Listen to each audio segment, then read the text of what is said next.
Hadirin rahimakumullah, tema kita pembahasan insyaallah melanjutkan sirah para sahabat, kisah-kisah para sahabat. Dan pada malam hari ini insyaallah kita akan membahas satu dari 10 sahabat yang dijamin oleh Rasulullah SAW masuk surga. Mudah-mudahan kita semua sudah mengetahui, menghafal siapa saja nama sahabat, 10 nama sahabat yang dijamin oleh Rasulullah akan masuk surga. 4 khulafaur rasyidin, Abu Bakar, kemudian Umar, kemudian Utsman, kemudian Ali, kemudian terakhir yang kita bahas Talhah bin Ubaidillah, kemudian malam ini kita akan membahas Zubair yang ke-6, kemudian yang ke-7 kata Rasulullah. Pertemuan berikutnya insyaallah kita akan membahas Abdurrahman bin Auf.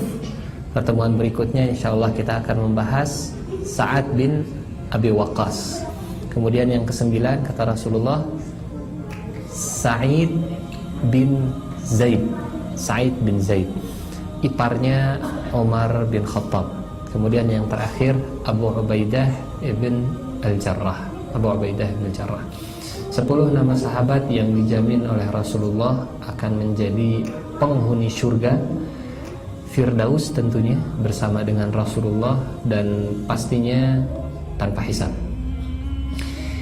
Semoga kita termasuk orang-orang yang masuk surga tanpa hisab, mudah-mudahan. Kata Rasulullah hanya ada kuotanya, hanya ada 70.000 orang. Jumlah para sahabat sendiri kurang lebih sekitar 100.000 orang. Mudah-mudahan masih tersisa. Umat Nabi Muhammad saat ini, umat Islam kurang lebih sekitar 1, sekian miliar yang hidup di tahun 2016, yang hidup di tahun 2017. 2015 berapa orang? Jauh lebih banyak. Berapa umat Nabi Muhammad dari sejak beliau diutus sampai saat ini? Allahu a'lam bishawab. Sementara kuota hanya 70.000. Ya, kita berdoa mudah-mudahan kita termasuk yang 70.000, atau setidaknya kita masuk surga tanpa harus singgah terlebih dahulu insyaallah. Hadirin rahimakumullah, kita akan membahas sahabat Zubair bin Awam. Formalnya, nama formalnya menggunakan alif lam, Az-Zubair ibn Al-Awwam. Hanya lidah kita mungkin tidak terbiasa, jadi kita memanggilnya Zubair bin Awam.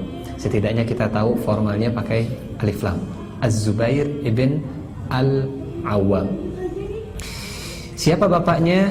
Al-Awwam ibn Khuwailid ibn Asad ibn Abdul Uzza ibn Qusay ibn Kilab ibn Murrah ibn Ka'ab ibn Lu'ay. Bapaknya yaitu Al-Awwam masih saudara dengan Siti Khadijah. Bapaknya Zubair masih saudara dengan Siti Khadijah. Siapa Khadijah? Khadijah nasabnya Siti Khadijah, Khadijah binti Khuwailid bin Asad bin Abdul Uzza dan seterusnya. Jadi Zubair bin Awam bapaknya saudara sebapak atau saudaranya Siti Khadijah, sehingga Siti Khadijah manggil Zubair, atau hubungan Siti Khadijah dengan Zubair itu keponakan. Ini yang pertama. Yang kedua, ibunya Zubair bin Awam. Ibunya Zubair bin Awam namanya Safiyah binti Abdul Muttalib. Siapa Abdul Muttalib? Abdul Muttalib ini anaknya Hashim. Siapa Hashim? Anaknya Abdul Manaf. Siapa Abdul Manaf? Ini semua kakek-kakeknya Rasulullah sallallahu alaihi wasallam. Jadi Zubair bin Awam ini hubungannya sangat dekat sekali dengan Rasulullah sallallahu alaihi wasallam. Ibunya Zubair, Safiyah binti Abdul Muttalib. Siapa Safiyah kepada Rasulullah? Hubungan Safiyah dengan Rasulullah ini berarti bibi. bibi. Rasulullah punya bibi namanya Safiyah. Berarti Zubair ini hubungannya dengan Rasulullah anak bibi. Anak bibi itu berarti sepupu. Dengan Siti Khadijah keponakan, dengan Rasulullah sepupu. Maka mudah kita temukan dalam buku sirah, Zubair itu sering main ke rumah Rasulullah Sallallahu Alaihi Wasallam. Tidak jarang Zubair itu tidur di rumahnya Rasulullah Sallallahu Alaihi Wasallam. Sehingga Siti Khadijah seringkali ikut mengurus anaknya Al-Awwam, ikut mengurus Zubair, karena usia Zubair dengan Rasulullah terpaut cukup jauh. Walaupun Zubair dengan Rasulullah itu sepupu, tapi usianya cukup jauh rentangnya, persis seperti Rasulullah dengan Ali bin Abi Thalib. Walaupun sepupu, tapi ketika beliau diangkat jadi nabi, usia Rasulullah saat itu 40, usia Ali saat itu baru 7 atau 8 tahun. Berarti bedanya 33 tahun. Tapi sepupu. Begitu juga dengan Zubair bin Awam. Ketika beliau Nabi Muhammad sallallahu alaihi wasallam, Muhammad diangkat menjadi nabi, usia Zubair saat itu ketika masuk Islam ada dua riwayat. Ada yang mengatakan usia Zubair saat itu sebaya dengan Ali bin Abi Thalib, usianya 8 tahun. Riwayat yang kedua mengatakan usia Zubair lebih tua dari Ali bin Abi Thalib, 16 tahun. Tapi masih berada di bawah usianya Rasulullah sallallahu alaihi wasallam. Jadi Zubair bin Awam ini punya hubungan yang sangat dekat sekali dengan Rasulullah sallallahu alaihi wasallam. Sepupu plus keponakan dari Siti Khadijah. Katakanlah kita mengambil riwayat Zubair beda usianya dengan Rasulullah 32 tahun. 32 tahun. Berarti Zubair satu lifting sebaya dengan Ali bin Abi Thalib. Karakternya mirip dengan Ali bin Abi Thalib. Wataknya mirip dengan Ali bin Abi Thalib. Kebiasaan Ali bin Abi Thalib. Bagaimana tidak mirip, sama-sama keturunan Abdul Muttalib. Kalau ini Abdul Muttalib jalurnya ke Abu Talib, kemudian ke Ali. Kalau Zubair, Abdul Muttalib ke Safiyah, kemudian ke Zubair ibn Al-Awwam. Zubair bin Awam, hadirin rahimakumullah, termasuk orang yang pertama masuk Islam. Awal-awal masuk Islam. Yang pertama jelas Siti Khadijah. Jadi manusia pertama yang beriman ternyata seorang wanita, bukan laki-laki tapi seorang wanita, seorang istri, Siti Khadijah. Kemudian yang kedua yang beriman adalah anak kecil, yaitu Ali bin Abi Thalib. Ali bin Abi Thalib, ketika Rasulullah mengumumkan dirinya sebagai seorang nabi, kata Siti Khadijah, asyhadu an la ilaha illallah wa annaka rasulullah. Saat itu Ali bin Abi Thalib terbangun, kata Ali bin Abi Thalib, wa ana asyhadu annaka rasulullah, wa ana asyhadu an la ilaha illallah wa annaka rasulullah. Dan di rumah Khadijah saat itu ada Zaid bin Harithah, budaknya Rasulullah. Kata Zaid bin Harithah, wa ana asyhadu an la ilaha illallah wa annaka rasulullah. Ini kejadian pada malam hari. 3 orang masuk Islam pada waktu yang sama. 1 dari perempuan, 2 dari anak-anak, 3 dari golongan mantan budak. Budak atau mantan budak. Zaid bin Harithah. Keesokan harinya Rasulullah kemudian berdakwah. Rasulullah kemudian mendekati Abu Bakar, menyampaikan apa yang terjadi kepada beliau. Beliau diangkat menjadi nabi. Abu Bakar serta-merta dengan seketika mengatakan asyhadu an la ilaha illallah wa annaka rasulullah, tanpa ragu-ragu. Di minggu pertama Abu Bakar masuk Islam, Abu Bakar mengajak 6 orang masuk Islam. Sekali lagi, 6 hari pertama Abu Bakar masuk Islam, sekarang hari Rabu. Katakanlah Abu Bakar masuk Islam hari Rabu, Kamis, Jumat, Sabtu, Minggu, Ahad, Senin, Selasa. Di hari Selasa Abu Bakar sudah ngajak 6 orang masuk Islam. Sehingga rata-rata 1 orang 1 hari atau 1 hari 1 orang. Pertanyaannya, ilmu apa yang dimiliki oleh Abu Bakar tentang Islam sehingga bisa ngajak orang lain masuk Islam? Belum ada. Al-Quran yang turun saat itu baru pertama surat Iqra, yang kedua surat Al-Alaq ayat 1-5, kemudian yang kedua baru surat Al-Muddathir ayat 1-7, kemudian baru surat Al-Fatihah, kemudian yang keempat surat Al-Muzammil. Baru 4 surat yang turun kepada Rasulullah. 4 surat yang turun kepada Rasulullah. Rasulullah sudah berhasil mengajak Siti Khadijah, berhasil mengajak Ali, berhasil mengajak Zaid bin Harithah, kemudian mengajak Abu Bakar. Abu Bakar dengan modal 4 surat, Rasulullah baru diangkat jadi Nabi. 6 hari pertama Abu Bakar sudah berhasil mengajak 6 orang. Ini menjadi evaluasi bagi saya khususnya dan bagi kita semua. Lebih banyak mana ilmu kita dibandingkan Abu Bakar saat ini? Kita yakin ilmu kita saat ini tentang Islam, wawasan kita tentang Islam jauh lebih banyak dibandingkan wawasan Abu Bakar tentang Islam pada saat itu. Tapi Abu Bakar dakwahnya sudah bisa ngajak 6 orang masuk Islam. 6 orang masuk Islam, dan bukan sembarangan orang, 6 orang yang masuk Islam. Di antaranya yang diajak adalah Zubair bin Al-Awwam. Sudah berapa orang yang kita Islamkan saat ini? Atuda. Saya mah apa atuda itu? Bahasa Indonesianya apa atuda itu? Saya tidak banyak tahu tentang Islam. Abu Bakar tahu apa sih tentang Islam saat itu? Baru tahu 4 surat. Dan hadis-hadis Rasulullah juga saat itu belum banyak. Orang baru diangkat jadi nabi kok saat itu. Tapi Abu Bakar sudah sudah bisa mengajak 6 orang masuk Islam. Di antaranya adalah Zubair bin Awam. Usianya kita ambil riwayat yang 8 tahun. 8 tahun Zubair bin Awam masuk Islam. Pamannya tahu tentang keislaman Zubair bin Awam. Kalau kita sering mendengarkan Bilal bin Rabah disiksa oleh tuannya Umayyah bin Khalaf, dan kita semua tahu seperti apa Bilal disiksa. Siksaan yang diterima Bilal seperti apa kita tahu.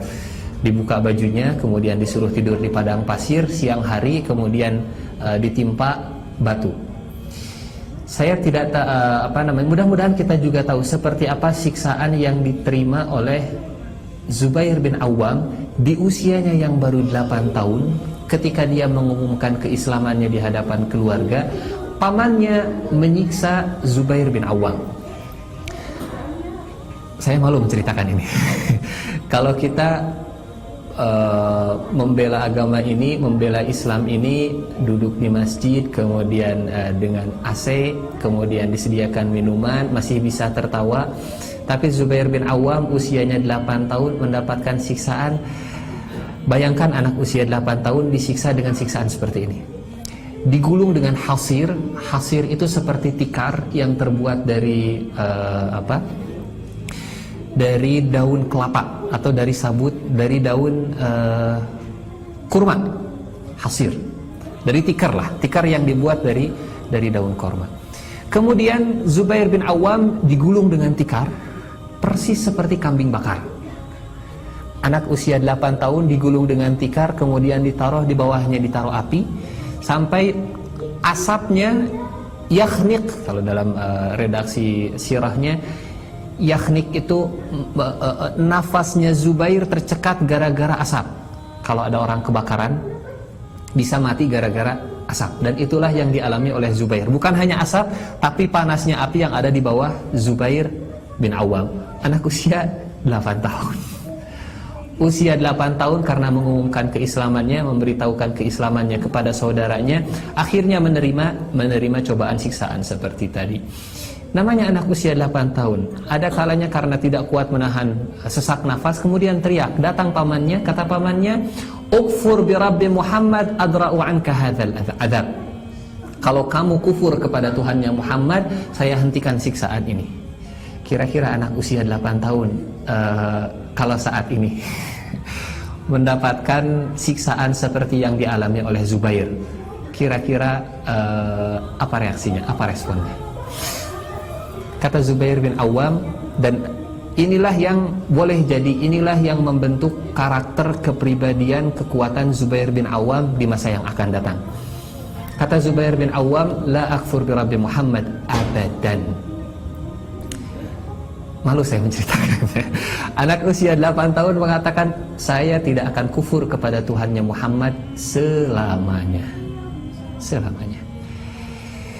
Bisa dibayangkan, kita masih bisa tersenyum, kita masih bisa ketawa di usia yang mungkin di antara kita ada yang sudah 40 tahun, 50 tahun, tapi kita belum pernah merasakan apa yang dirasakan oleh para sahabat. Usianya 8 tahun, mendapatkan dalam membela Islam, mempertahankan Islam sudah sedemikian rupa.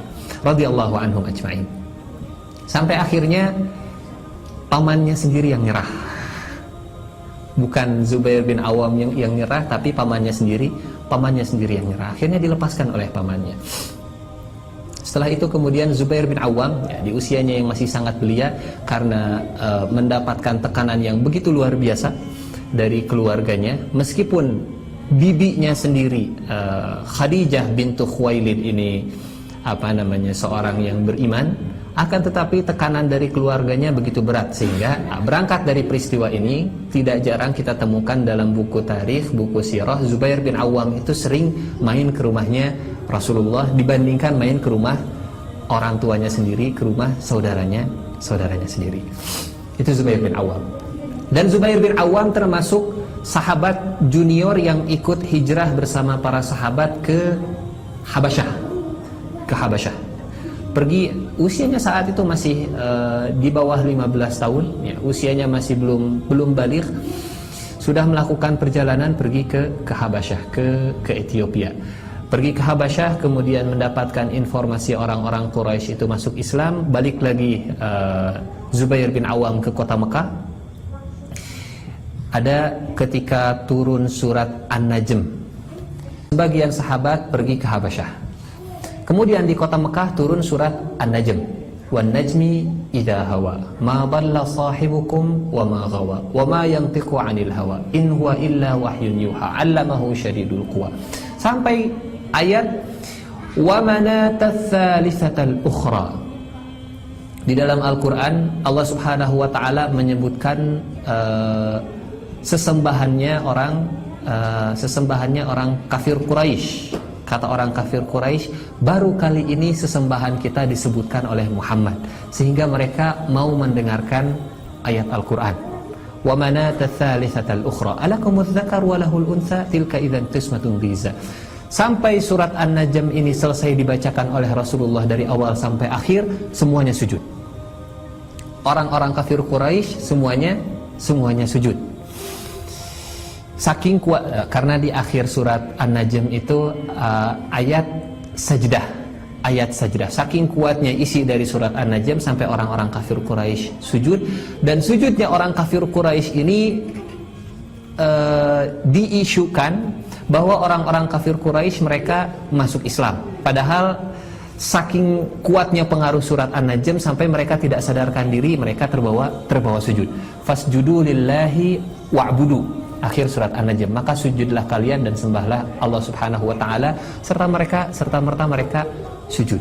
Nyampai beritanya sujudnya orang-orang kafir Quraisy ini, sampai beritanya dari Mekah ke Habasyah, ke Ethiopia.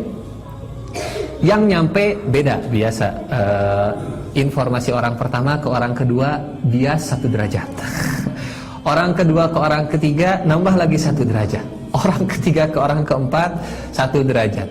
Memang 1 derajat, ibaratnya kalau kiblat, memang dari sini melencengnya cuma 1 derajat, tapi kalau ke Mekah itu melencengnya bisa sekian kilometer.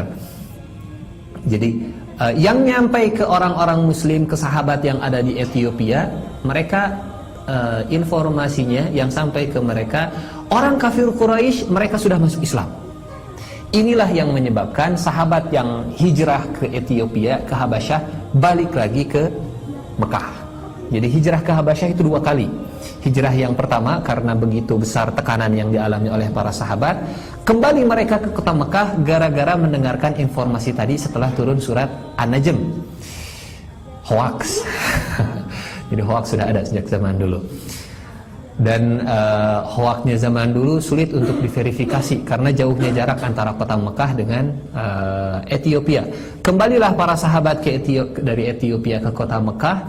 Ketika mendapatkan orang Mekah ternyata masih menyembah berhala, bisa dikatakan kecelek para sahabat.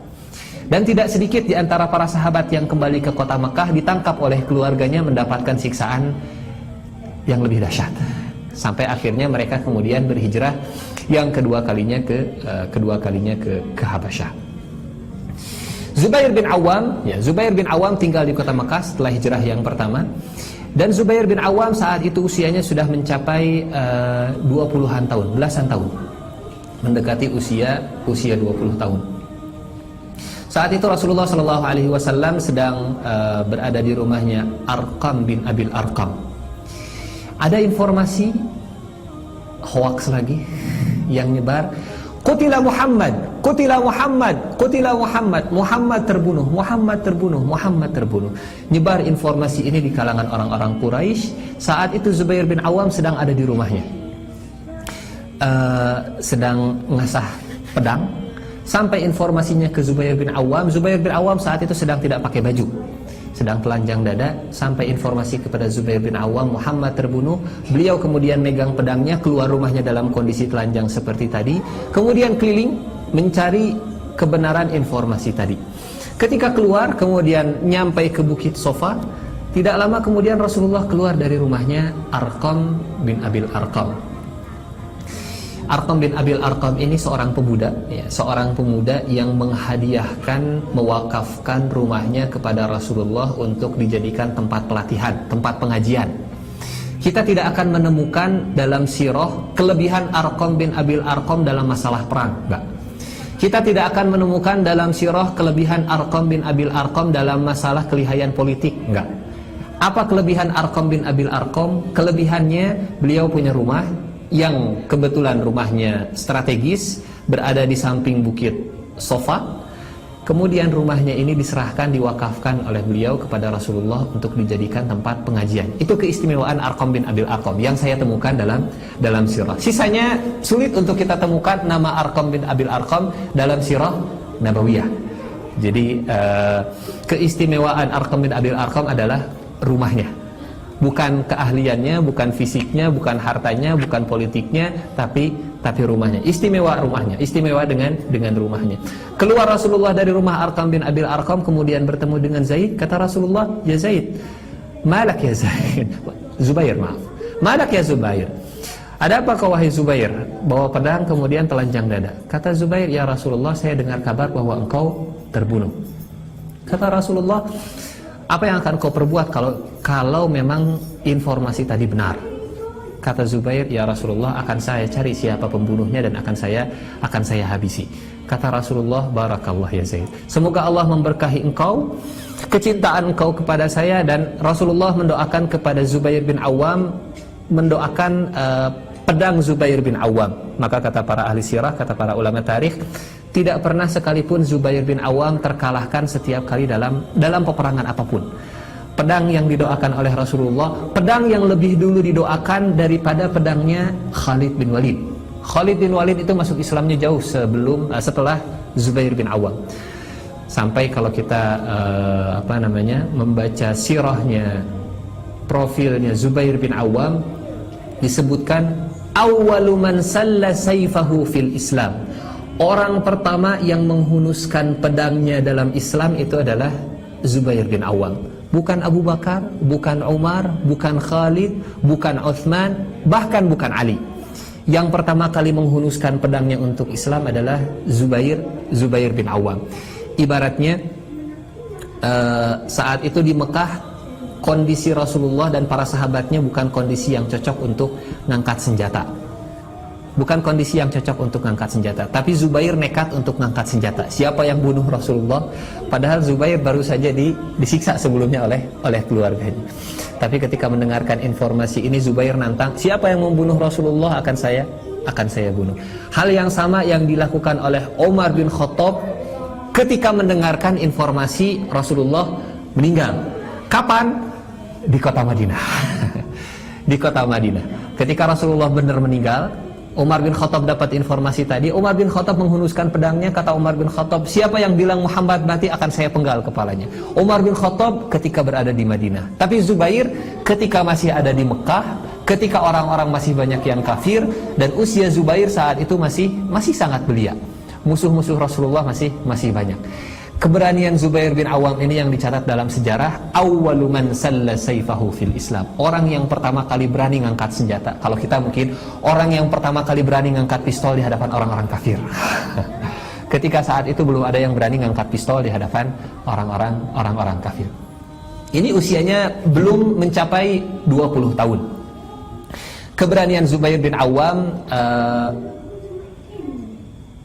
menyebar di kalangan para sahabat. Tenarlah Zubair bin Awam dengan keberaniannya. Sampai pada usia Zubair bin Awam sampai pada usia yang cukup untuk pernikahan, beliau menikah dengan, perhatikan nasabnya Zubair bin Awam. Beliau keponakannya Siti Khadijah.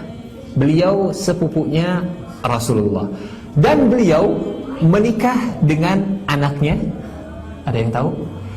Zubair bin Awam ini menantunya Abu Bakar. Jadi keluarga yang begitu mulia Zubair bin Awam. Dekat dengan Khadijah, dekat dengan Rasulullah, dekat juga dengan Abu Bakar As-Siddiq. Dengan siapa Zubair bin Awam menikah? Dengan Asma binti Abu Bakar. Jadi di satu sisi Rasulullah ini sepupunya Zubair, di sisi lain Rasulullah ini iparnya Zubair. Dan seperti inilah kebiasaan orang Arab. Mereka di satu sisi saudara. Contoh misalkan Rasulullah dengan Hamzah. Siapa Hamzah? Hamzah ini paman Hamzah bin Abdul Muttalib, pamannya Rasulullah. Tapi di sisi lain Hamzah ini kakaknya Rasulullah. Kakak sepersusuan, karena Hamzah dulu disusui oleh Thuwaibah. Rasulullah juga pernah disusui oleh Thuwaibah sebelum disusui oleh Halimah As-Sa'diyah. Rasulullah dengan Abu Lahab. Siapa Abu Lahab? Abu Lahab ini pamannya Rasulullah. Tapi di saat yang sama Abu Lahab ini juga pernah menjadi besan Rasulullah Sallallahu Alaihi Wasallam. Jadi hubungannya bukan hanya satu tali, tapi banyak tali, banyak ikatan di antara para sahabat. Zubair bin Awam menikah dengan Asma binti Abu Bakar, anaknya Abu Bakar As-Siddiq. Dan Asma dengan Siti Aisyah ini walaupun satu bapak tapi beda ibu. Jadi kalau Siti Aisyah itu dari Ummu Ruman, kalau Asma itu dari istri yang lain dari Abu Bakar. Termasuk anaknya Abu Bakar ada Abdullah, ada Abdurrahman, itu beda ibu. Intinya satu ayah tapi beda ibu, sehingga ada sedikit perbedaan karakter antara Asma dengan Siti Aisyah karena beda ibu walaupun satu ayah.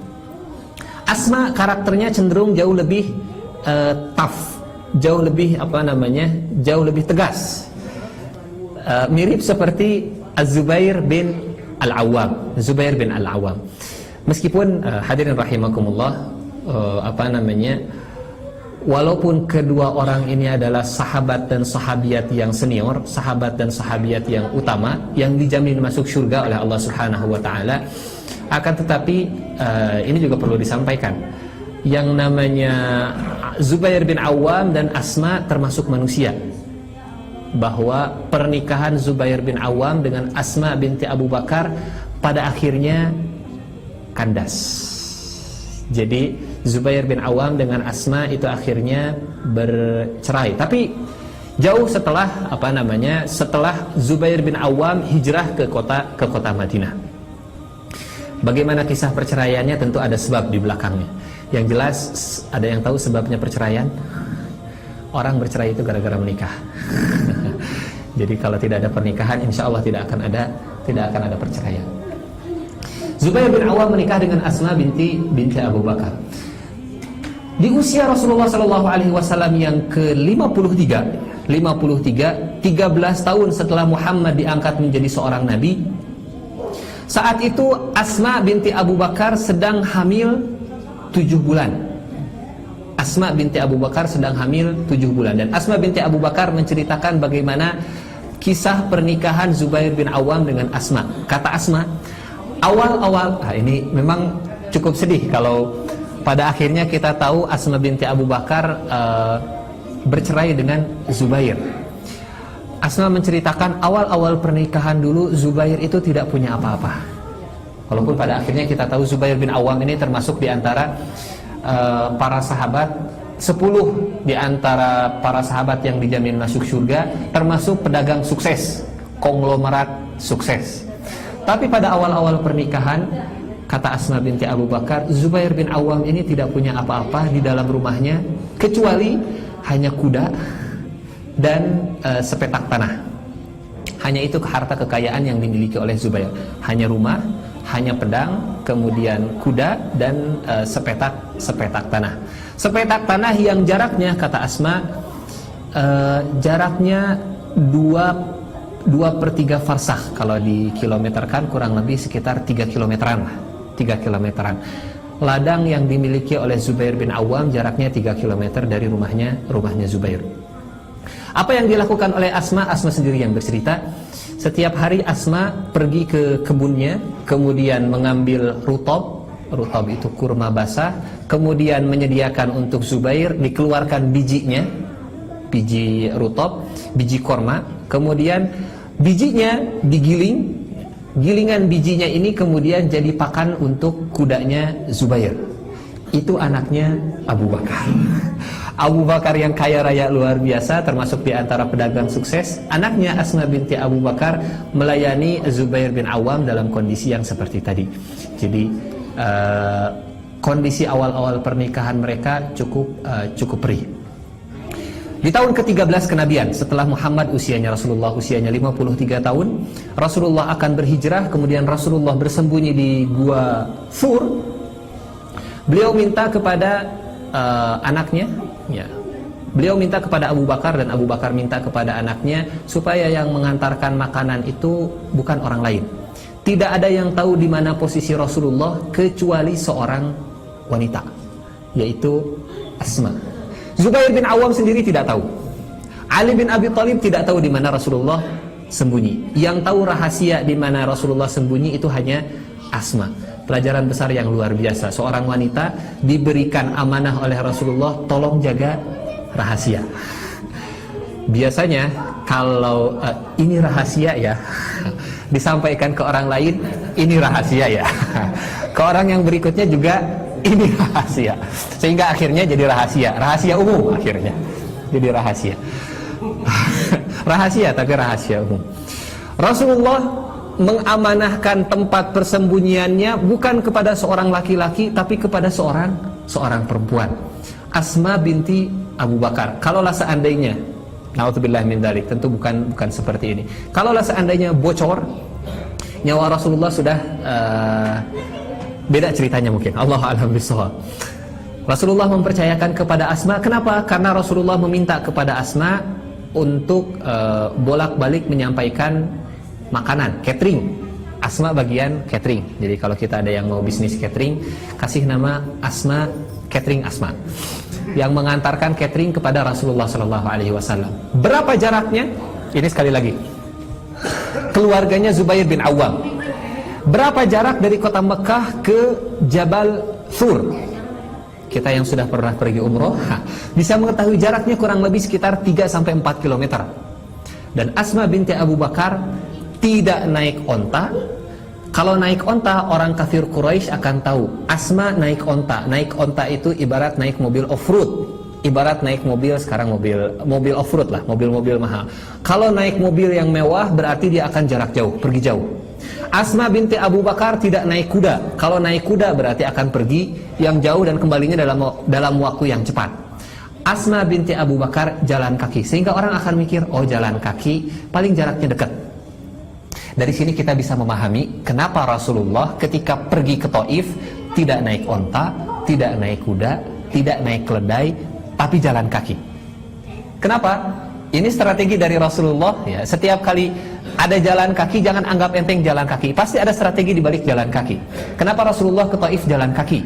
Kalau Rasulullah naik onta ke Taif, orang kafir Quraisy saat itu sedang memantau Rasulullah. Oh, Rasulullah naik onta, berarti akan pergi jauh, harus dicegah. Oh, Rasulullah naik kuda, pasti akan pergi jauh, harus dicegah. Tapi Rasulullah jalan kaki, sehingga orang kafir Quraisy mikir, kalau jalan kaki mah tidak akan jauh-jauh. Dengan siapa Rasulullah pergi ke Taif? Dengan Zaid bin Harithah. Kenapa tidak dengan Abu Bakar?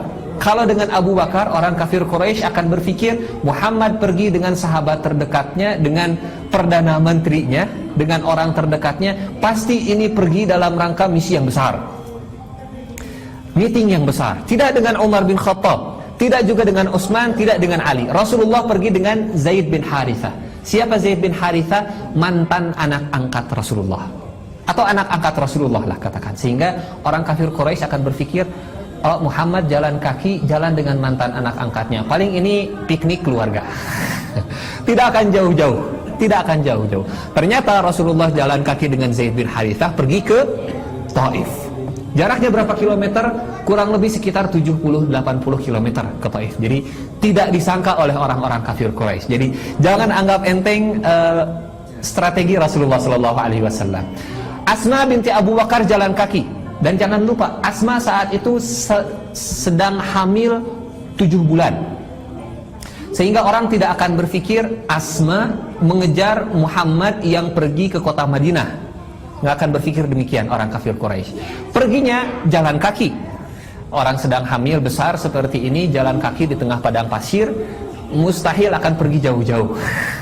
Ternyata Asma binti Abu Bakar dari kota Mekah, jatuh kurang lebih ke Jabal Thur. Dan bukan berhenti di Jabal Thur, naik ke atas. Kemarin naik ke Jabal Thur. Naiknya kurang lebih sekitar, saya pernah naik kurang lebih sekitar 3 jaman. Naiknya cukup lama, turunnya cukup 5 menit. Hanya harus siap ambulan di bawah. Jadi Asma binti Abu Bakar sudah dan? Oke, insyaallah kita akan lanjutkan setelah sholat isya. Qul qouli hadza wa astaghfirullah li wa lakum. Assalamualaikum warahmatullahi wabarakatuh. Bismillahirrahmanirrahim. Assalamualaikum warahmatullahi wabarakatuh. Alhamdulillahi wa kafa, wassalatu wassalamu ala nabiyil mustafa habibina wa imamina Muhammadin sallallahu alaihi wasallam ahli sidqi wal wafa wa ba'd. Kita kembali lanjutkan kisah tentang Zubair dan keluarganya. Istrinya Asma binti Abu Bakar, sahabiat yang mengantarkan makanan kepada Rasulullah selama 3 hari. Bisa dibayangkan 3 hari bolak-balik mengantarkan makanan, bukan hanya dari Mekah ke kaki Gunung Thur, tapi dari Gunung Thur naik ke atas mengantarkan makanan. Dan saat ini kita tahu Rasulullah tinggal di Gua Thur selama 3 hari. Tapi ketika Rasulullah berada di Gua Thur, penentuan 3 hari atau berapa harinya tergantung informasi dari Abdullah bin Abu Bakar, anaknya Abu Bakar. Beliau memerintahkan kepada anaknya Abu Bakar cari tahu tentang isu yang masih beredar, yang sedang beredar di orang kafir Quraisy. Masih hangat nggak?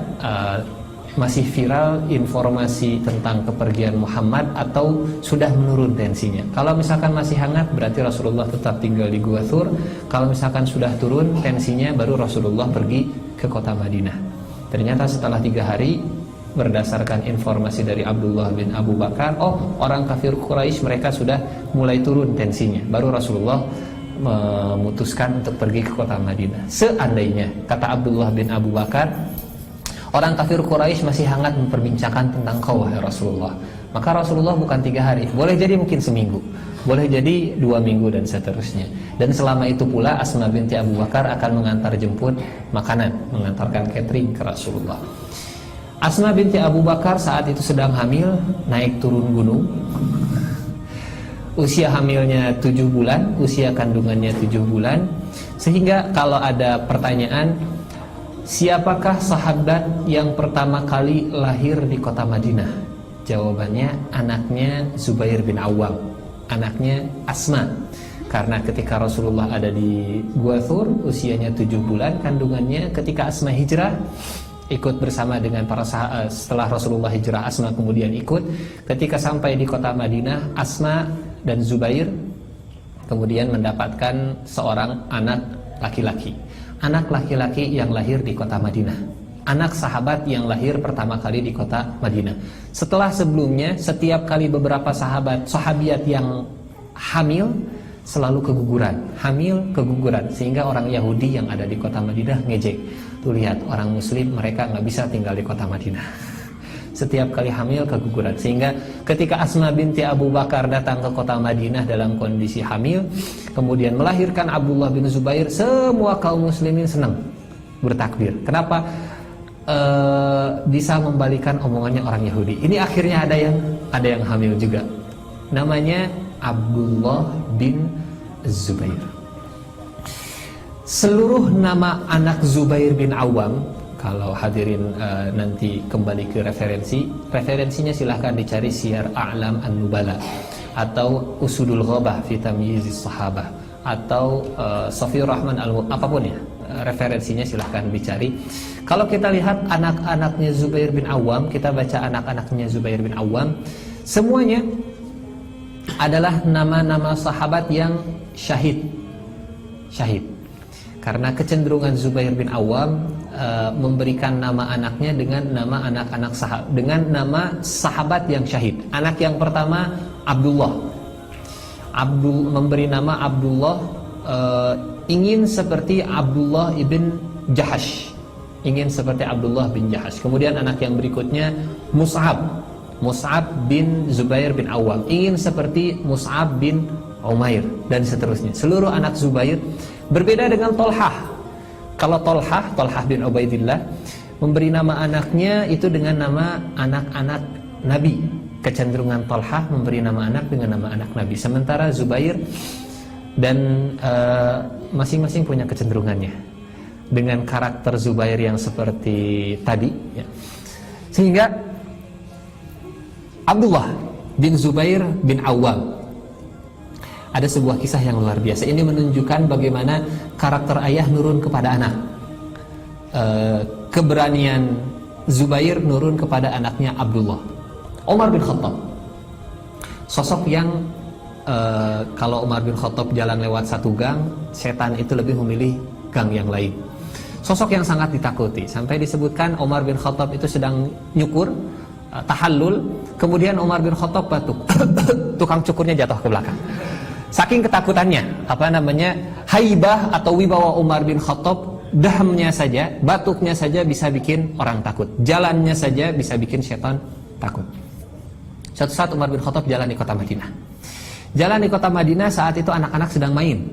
Di situ ada Zubair bin Awam dan anak-anak yang lain. Di kota Mekah. Zubair bin Awam di kota Madinah, betul. Anaknya Zubair bin Awam, Abdullah bin Zubair bin Awam sedang main di kota Madinah dengan anak-anak yang lain. Umar bin Khattab lewat ke jalan tersebut, semuanya kabur kecuali Abdullah bin Zubair bin Awam. Kata Umar bin Khattab, kenapa kamu gak lari seperti yang lain? Apa jawaban Abdullah bin Zubair bin Awam? Kata Abdullah, saya bukan penjahat sehingga harus takut kepada Anda. Anda juga bukan orang zolim sehingga saya harus takut kepada Anda. Dan jalan juga luas. jalan juga luas. Kalau mau lewat sini silakan lewat sini. Abdullah bin Zubair bin Awam tidak bergerak. Malah Umar bin Khattab yang memilih jalan yang lain. Jadi kalau setan takut kepada Umar bin Khattab, Abdullah bin Zubair bisa tegak di hadapan Umar bin Khattab. Umar bin Khattab penasaran, "Man ant? Kamu siapa?" Kata Abdullah, kata dia, "Abdullah ibn Zubair." Kata Umar bin Khattab, "Dzaka shibl min dzakal asad." Ini shibl itu kalau bahasa Sunda apa? Istilah untuk anak singa.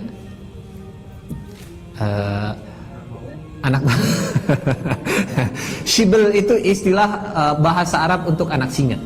Dzaka shibl min dzakal asad. Ini anak singa dari singa. Itu kata Umar bin Khattab. Dzaka shibl min dzaka al-asad. Di riwayat yang lain bahasa Umar bin Khattab, anta ibnu abik. Oh, anak bapak kamu. Jadi persislah seperti bapaknya. Abdullah bin Zubair bin Al-Awwam. Di antara contoh keberanian Zubair bin Awam ini,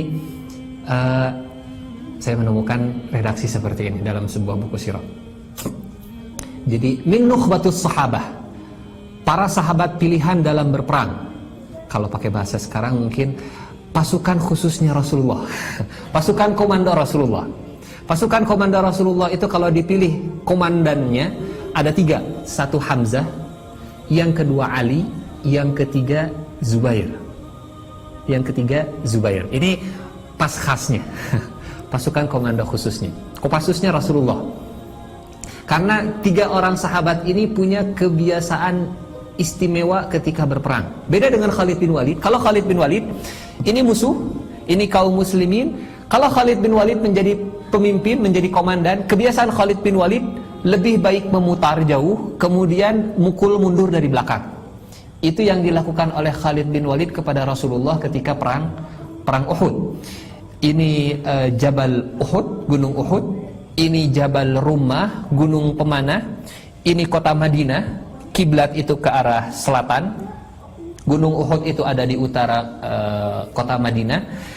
Rasulullah membariskan 650 pasukannya di antara Gunung Uhud dengan Jabal Rahmah. Sisanya 50 pasukan pemanah. Kemudian orang-orang kafir Quraisy jumlahnya 1000 orang. Maaf, 3000 orang. 3000 orang ini terbagi menjadi 3 pasukan.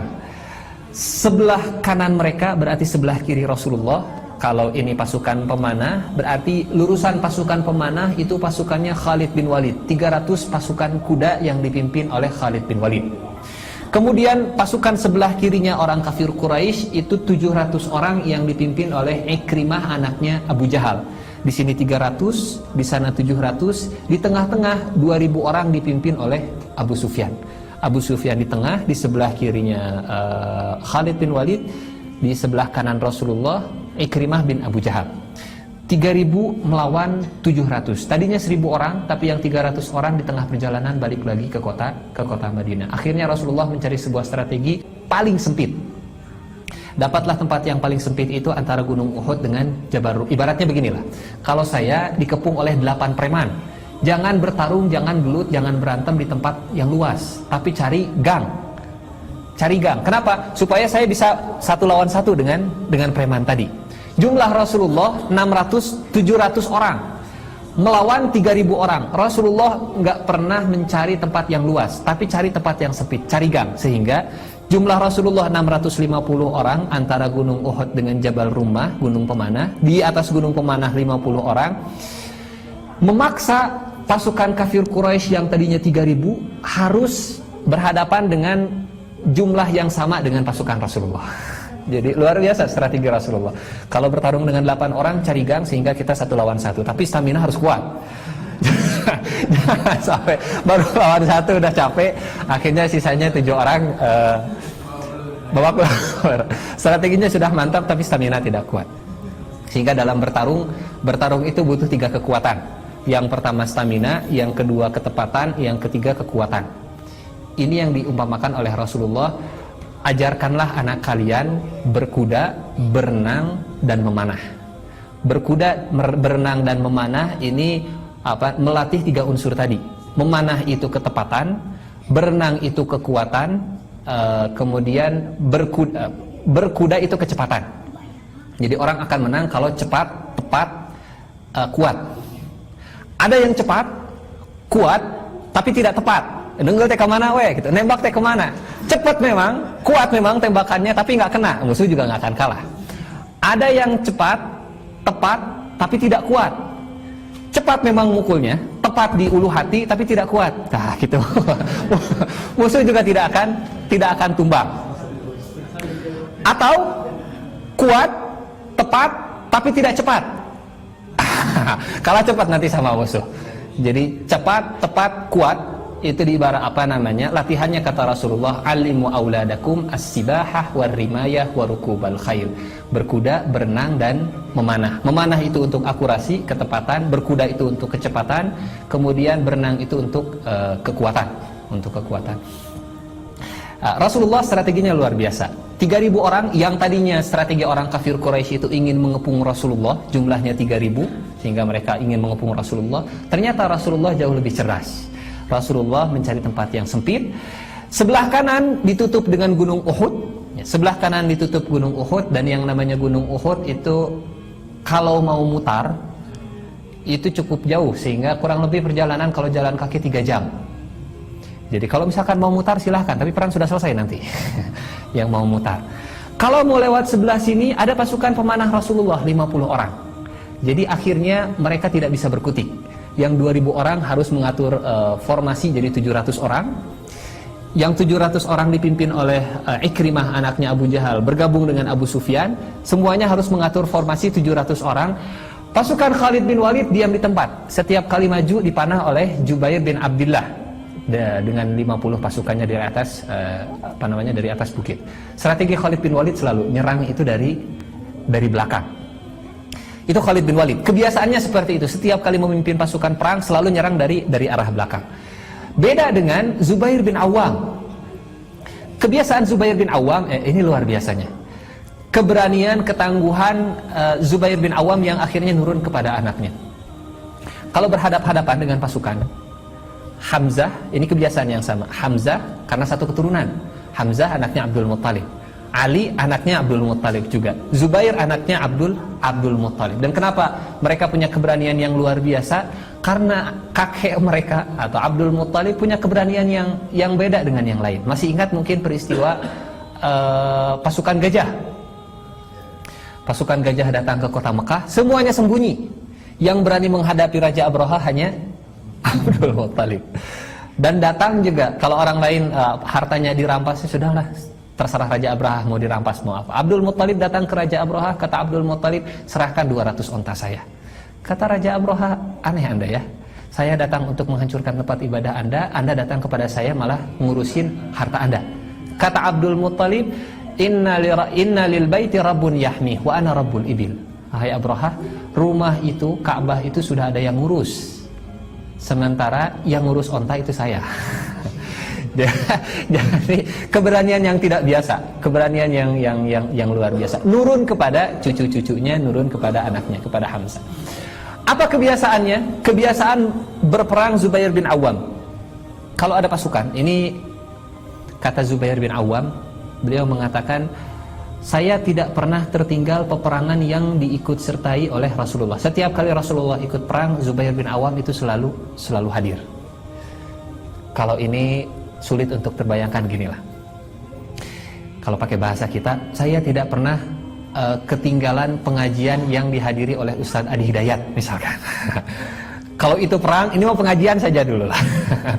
Kalau tadi itu harus menyerahkan harta dan nyawa, kalau pengajian itu hanya masalah waktu dan kesabaran untuk duduk dan kesabaran untuk mendengarkan. Jadi padanannya memang rada jauh antara pengajian dengan pergi berperang. Tapi setidaknya kalau Zubair itu tidak pernah absen dalam masalah peperangan yang diikut sertakan, yang Rasulullah ikut serta, setidaknya kita mah kajian lah. Kajian tidak pernah bolos. Kajian tidak pernah bolos. Kata Zubair bin Awam, saya tidak pernah bolos setiap perang yang Rasulullah itu ikut serta. Rasulullah hadir, saya pun selalu hadir. Zubair bin Awam. Kalau ini pasukan kaum muslimin, ini orang-orang kafir. Kebiasaan Zubair, ketika perang dimulai, prit misalkan, peluit ditiup kalau ada peluitnya. Zubair bin Awam maju ke depan, nerobos pasukan musuh dari depan sampai ke belakang, kemudian balik lagi ke depan, sampai akhirnya pasukan musuh terbelah menjadi 2. Ini kebiasaan Zubair bin Awam, dan ini tidak dimiliki kecuali oleh Hamzah, oleh Zubair, dan oleh Ali bin Abi Thalib. Keberanian yang luar biasa. Ketika perang Badar, Zubair bin Awam melakukan hal yang sama. Masuk sampai ke belakang, barisan terakhir, balik lagi ke depan. Di perang Uhud juga sama. Mundur sampai saya tidak bisa membayangkan 3.000 orang, kemudian dibariskan 700 orang. 3.000 dibagi 700 kurang lebih sekitar 4 atau 3 baris. 4 baris ya, 4 baris.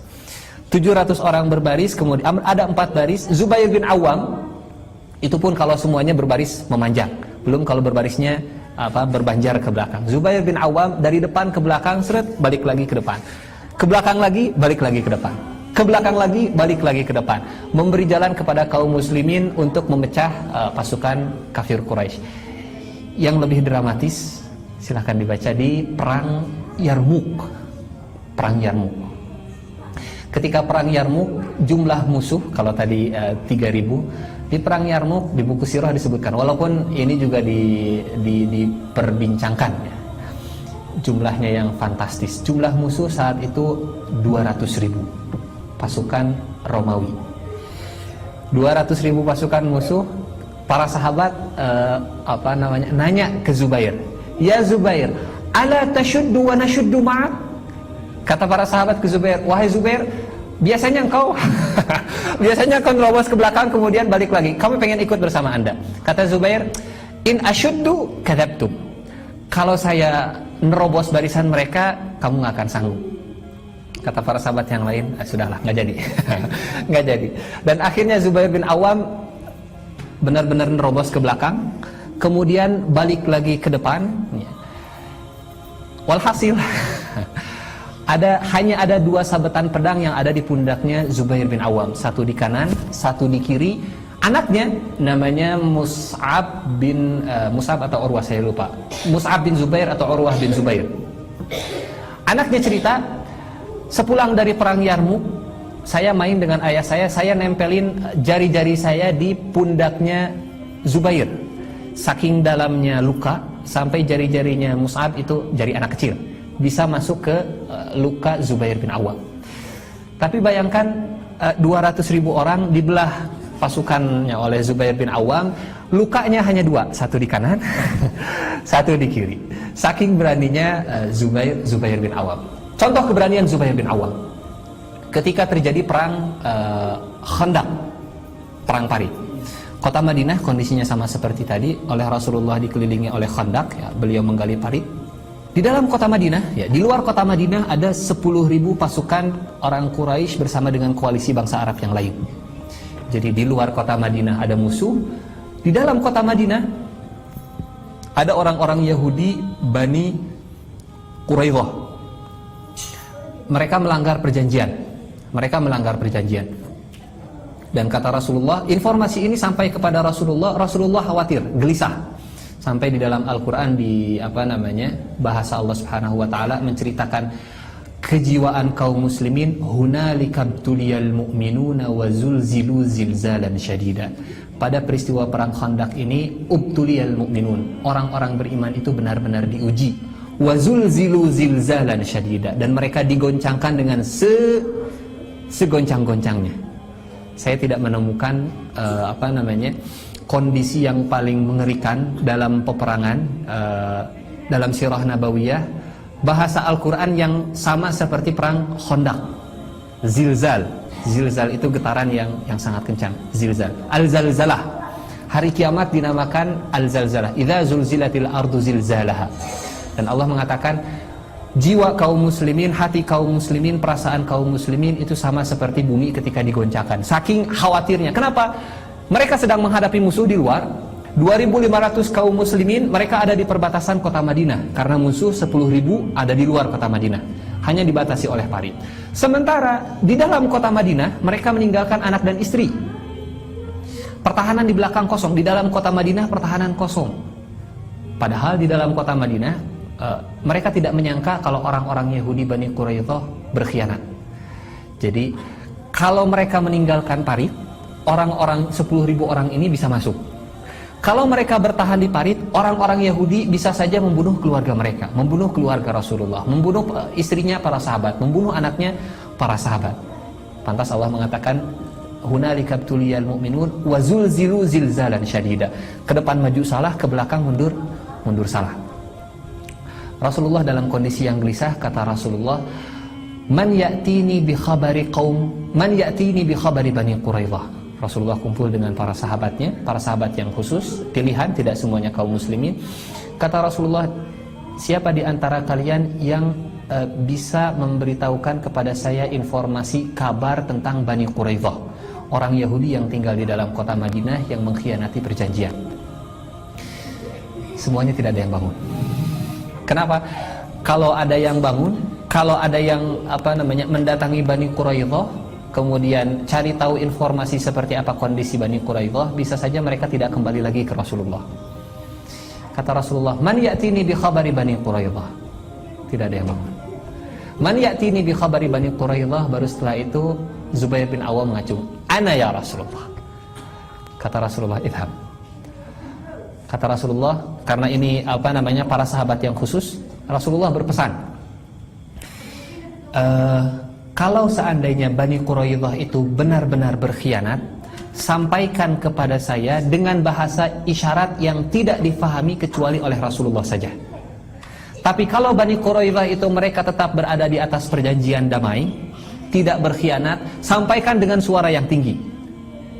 Kenapa? Supaya kaum muslimin yang 2.500 itu merasa tenang. Merasa tenang.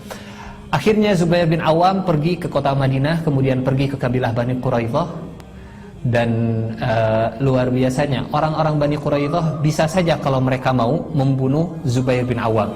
Tapi karena yang datangnya Zubair bin Awam ngeper duluan, takut duluan. Siapa yang datang? Zubair bin Awam, yang terkenal dengan keberaniannya. Sampai akhirnya pulang dalam kondisi selamat, kembali ke Rasulullah. Kata Zubair bin Awam, "Ya Rasulullah, adlun waqar." Kiasan dari Zubair bin Awam tentang peristiwa sebelum perang Khandaq ini, kabilah yang berkhianat kepada Rasulullah. Yang tahu peristiwa pengkhianatan dua kabilah ini hanya Rasulullah. Para sahabat yang lain tidak tahu. Jadi ketika Zubair bin Awam mengatakan adlun waqar, para sahabat tidak paham apa yang dimaksud oleh Zubair dan Rasulullah. Kata Rasulullah, "Allahu Akbar, Allah Maha Besar. Sebentar lagi Allah akan menurunkan pertolongan." Sebelum pasukan kaum muslimin itu su'udzon, ada apa nih? Jangan-jangan Rasulullah sudah membangkitkan semangat mereka. Allahu Akbar, Allah Maha Besar, Allah akan mengirimkan bantuan. Hari berikutnya, Rasulullah ingin tahu kabar Bani Quraidah. Rasulullah kemudian mengumpulkan para sahabatnya yang khusus, yang spesial. Rasulullah nanya lagi, "Man ya'tini bi khabaril qaum?" Siapa yang bisa memberitahukan kepada saya kabar Bani Quraidah? Semuanya tidak ada yang menjawab kecuali Zubair. Kata Zubair, "Ana ya Rasulullah." Zubair lagi. Zubair pergi sampai akhirnya kembali ke Rasulullah dengan kondisi yang sama. Tapi saat itu Bani Quraidah untungnya alhamdulillah tidak sampai membantai kaum muslimin yang ada di kota Madinah. Sampai akhirnya 3 kali Rasulullah meminta kepada para sahabat, dan 3 kali juga Zubair bin Awam menyodorkan dirinya